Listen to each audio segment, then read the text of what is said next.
জাতীয় পতাকার মর্যাদা রক্ষার পথে দুই কলেজ পড়ুয়া সুজাউদ্দিন লস্কর ও নাসরুল মোল্লা। স্বাধীনতা দিবসের পর রাস্তা, নর্দমা ও আবর্জনার স্তূপে অযত্নে পড়ে থাকা জাতীয় পতাকা উদ্ধার করে প্রশাসনের হাতে তুলে দিতে উদ্যোগী হয়েছেন দক্ষিণ ২৪ পরগনা জেলার বাসন্তীর দুই কলেজ পড়ুয়া। জাতীয় পতাকার মর্যাদা রক্ষার বার্তা নিয়ে রবিবার বাসন্তী থেকে কলকাতার উদ্দেশ্যে সাইকেল যাত্রা শুরু করেন তারা। এবছর ৮০তম স্বাধীনতা দিবস উপলক্ষে দেশ জুড়ে নানা কর্মসূচির পাশাপাশি প্রধানমন্ত্রীর আহ্বানে হর ঘর তিরঙ্গা কর্মসূচিতেও সাড়া পড়ে।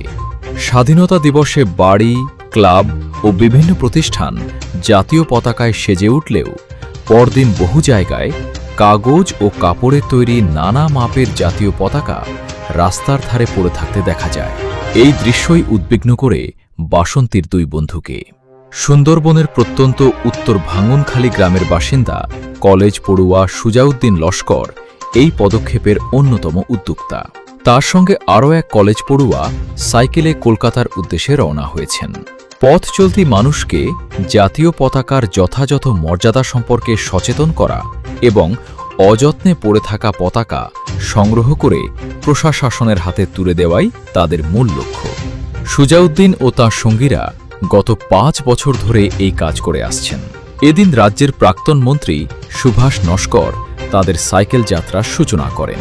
উদ্যোগের প্রশংসা করে তিনি বলেন, জাতীয় পতাকার প্রতি সকলের সম্মান থাকা উচিত। সুজাউদ্দিন ও তার সঙ্গীদের কাছ থেকে সকলের শিক্ষা নেওয়া উচিত। সুজাউদ্দিন বলেন, জাতীয় পতাকা শুধুমাত্র স্বাধীনতা দিবসের সাজসজ্জার অংশ নয়, এটি দেশের সম্মান ও গৌরবের প্রতীক। তাই ব্যবহারের পর পতাকা যাতে রাস্তায় বা আবর্জনার স্তূপে পড়ে না থাকে সে বিষয়ে সাধারণ মানুষকে সচেতন করাই আমাদের সাইকেল যাত্রার মূল উদ্দেশ্য।